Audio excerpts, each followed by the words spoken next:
ಪ್ರೀತಿಗೆ ಜಾತಿ ಧರ್ಮ ಅಂತಸ್ತು ಎನ್ನುವಂಥ ಭೇದವಿಲ್ಲ ಅನ್ನುವಂಥ ಮಾತಿದೆ. ಸಮಾಜ ಕುಟುಂಬ ಹಾಗೂ ಪರಿಸ್ಥಿತಿಗಳು ಎಷ್ಟೇ ದೂರ ಮಾಡಿದರೂ ನಿಜವಾದ ಪ್ರೀತಿ ಮತ್ತೆ ಒಂದಾಗುತ್ತೆ. ಇದಕ್ಕೆ ಸಾಕ್ಷಿ ಎನ್ನುವಂಥ ಸ್ಟೋರಿ ಚಿಕ್ಕಬಳ್ಳಾಪುರದಲ್ಲಿ ನಡೆದಿದೆ.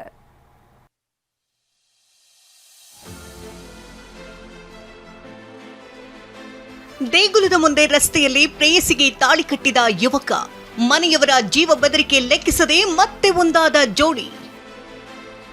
ಹುಡುಗ ಪೇಂಟರ್, ಹುಡುಗಿ ಶ್ರೀಮಂತ ಕುಟುಂಬದವಳು.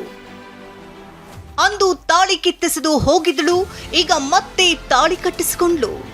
ಇದೊಂಥರ ಸಿನಿಮೆಯ ರೀತಿ ಸ್ಟೈಲ್ನ ಲವ್ ಸ್ಟೋರಿ. ಕೀರ್ತನಾ ಅನ್ನೋ ಈಕೆ ಚಿಕ್ಕಬಳ್ಳಾಪುರ ಕಂದವಾರ ಬಡಾವಣೆಯ ನಿವಾಸಿ. ಬಲಜಿಗ ಜಾತಿಯ ಶ್ರೀಮಂತ ಕುಟುಂಬದವಳು. ಇನ್ನು ಸಾಯಿ ಸಂದೀಪ್ ಅನ್ನೋ ಈತನು ಚಿಕ್ಕಬಳ್ಳಾಪುರದವನೇ. ಎಸ್ಟಿ ಸಮುದಾಯದ ಈತ ಬಡವನಾಗಿದ್ದು ಪೇಂಟರ್ ಕೆಲಸ ಮಾಡ್ತಿದ್ದ. ಇವರಿಬ್ರು ವರ್ಷದ ಹಿಂದೆಯೇ ಪರಸ್ಪರ ಪ್ರೀತಿಸ್ತಿದ್ರು. 6 ತಿಂಗಳ ಹಿಂದೆ ಲವ್ ಮ್ಯಾರೇಜ್ ಕೂಡ ಆಗಿದ್ರು. ಆದ್ರೆ ಈ ಮದುವೆ ವಿರೋಧಿಸಿದಂತ ಹುಡುಗಿ ಮನೆಯವರು ಗಲಾಟೆ ಮಾಡಿ ಮದುವೆ ಮುರಿದು ಬೀಳುವಂತೆ ಮಾಡಿದ್ರು. ಪೋಷಕರ ಒತ್ತಾಯಕ್ಕೆ ಮಣಿದಿದ್ದಂತಹ ಕೀರ್ತನಾ ಅಂದು ಜನವರಿ 6ರಂದು ಚಿಕ್ಕಬಳ್ಳಾಪುರ ಮಹಿಳಾ ಪೊಲೀಸ್ ಠಾಣೆಯಲ್ಲಿ ಸಂದೀಪ್ ಕಟ್ಟಿದ್ದ ತಾಳಿಯನ್ನ ಕಿತ್ತಿಸಿದು ಹೋಗಿದ್ಲು. ನನ್ನ ಹೆಸರು ಕೀರ್ತನಾ ಅಂತ, ಇವರು ನನ್ನ ಗಂಡ ಸಾಯಿ ಸಂದೀಪ್ ಅಂತ. ನಾವಿಬ್ಬರು ಜನವರಿಯಲ್ಲಿ ಇಷ್ಟಪಟ್ಟು ಮದುವೆ ಆಗಿದ್ವಿ.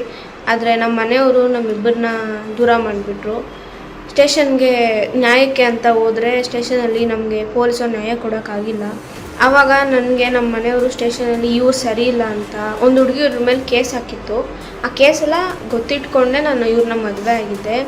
ಆ ಹುಡುಗಿನ ಸ್ಟೇಷನ್ಗೆ ಕರೆಸಿ ಆ ಹುಡುಗಿ ಇವನಿಂದ ಪ್ರೆಗ್ನೆಂಟ್ ಆಗಿದ್ಲು ಅಂತ, ಜೊತೆ ಮಲಗಿದ್ಲು ಅಂತ ಎಲ್ಲ ನನ್ನ ಹತ್ರ ಹೇಳಿದ್ಲು. ಇದನ್ನೆಲ್ಲ ನಾನು ನಂಬಿದ್ದೆ.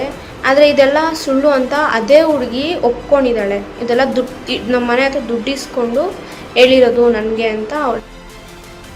6 ತಿಂಗಳ ಬಳಿಕ ಅದೇ ಪ್ರಿಯಕರನ ಜೊತೆ ಮರು ಮದುವೆ. ಆಗ ಪೋಷಕರ ಒತ್ತಾಯಕ್ಕೆ ತಾಳಿ ಕಿತ್ತು ಹಾಕಿದಂತ ಕೀರ್ತನಾಳಿಗೆ ಸಂದೀಪ್ ಮೇಲೆ ಕಿಂಚಿತ್ತೂ ಪ್ರೀತಿ ಕಡಿಮೆಯಾಗಿರಲಿಲ್ಲ. ಸರಿಯಾದ ಟೈಮ್ಗಾಗಿ ಕಾಯ್ತಾ ಇದ್ದಂತ ಕೀರ್ತನಾ ಮೊನ್ನೆ ಮನೆ ಬಿಟ್ಟು ಸಂದೀಪ್ ಜೊತೆ ಓಡ್ ಹೋಗಿದ್ಲು.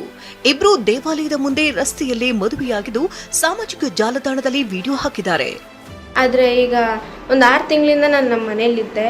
ಆದರೆ ನಮ್ಮ ಮನೆಯವರು ನನಗೆ ತುಂಬ ಟಾರ್ಚರ್ ಕೊಟ್ಬಿಟ್ರು. ಆವತ್ತು ನಾನು ಹೋಗಿ ಇವ್ರನ್ನ ಮದುವೆ ಆದೆ ಅಂತ ನನಗೆ ಮನೇಲಿ ಹೊಡಿಯೋದು, ನನ್ನ ಸೂಳೆ ಅಂತೆಲ್ಲ ಕೆಟ್ಟ ಮಾತಲ್ಲೆಲ್ಲ ಬೈಯೋದು, ಈ ಥರ ಎಲ್ಲ ಟಾರ್ಚರ್ ಕೊಡ್ತಾಯಿದ್ರು. ಬೇರೆ ಎಲ್ಲ ಮದುವೆ ಆಗು ಅಂತೆಲ್ಲ ಟಾರ್ಚರ್ ಕೊಡ್ತಾಯಿದ್ರು. ಆ ರೀತಿ ನಾನು ನಮ್ಮ ಮನೆಯವ್ರ ಜೊತೆ ಇರೋಕ್ಕಾಗ್ದಿರ ಇವ್ರನ್ನ ಕರೆದು ಇವ್ರನ್ನ ಕರ್ಕೊಂಡು ಹೋಗಿ ಮತ್ತೆ ಈಗ ಮದುವೆ ಆಗಿದ್ದೀನಿ. ನಿನ್ನ ಬಿಟ್ಟಿರಲಾಗಲ್ಲ ಅಂತ ಕೀರ್ತನಾಳೆ ಸಂದೀಪ್ಗೆ ಫೋನ್ ಮಾಡಿ ಕರೆಸ್ಕೊಂಡು ಮತ್ತೆ ತಾಳಿ ಕಟ್ಟಿಸಿಕೊಂಡಿದ್ದಾಳೆ. ಇದೀಗ ಜೀವ ಬೆದರಿಕೆಯಿಂದ ಇಬ್ರು ಚಿಕ್ಕಬಳ್ಳಾಪುರ ತೊರೆದು ನಾಪತ್ತೆಯಾಗಿದ್ದಾರೆ. ನಾನು ಎಸ್ಟಿ ಸಮುದಾಯ ಹುಡುಗ ಅಂತ ನನಗೆಲ್ಲ ಕಿರುಕುಳ ಮಾಡಿ ಅವರು ಕೊಲೆ ಬೆದರಿಕೆ ಎಲ್ಲ ಹಾಕಿದ್ರು, ಸಾಯಿಸಾಕ್ಬಿಡ್ತೀವಿ ಅಂತೆಲ್ಲ.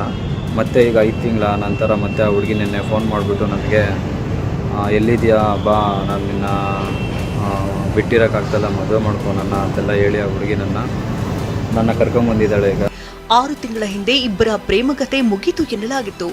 ಆದರೆ ವಿಧಿಯಾಟವೇ ಬೇರೆಯಾಗಿದೆ. 6 ತಿಂಗಳಿನಿಂದ ದೂರವಾಗಿದ್ದಂತ ಜೋಡಿ ಮತ್ತೆ ಮರು ಮದುವೆಯಾಗಿದೆ. ಪೋಷಕರು ಈಗಲಾದರೂ ಮದುವೆಯನ್ನ ಒಪ್ಕೊಳ್ತಾರಾ ಅನ್ನೋದೇ ಪ್ರಶ್ನೆಯಾಗಿದೆ. ಭೀಮಪ್ಪ ಪಾಟೀಲ್, TV9 ಚಿಕ್ಕಬಳ್ಳಾಪುರ.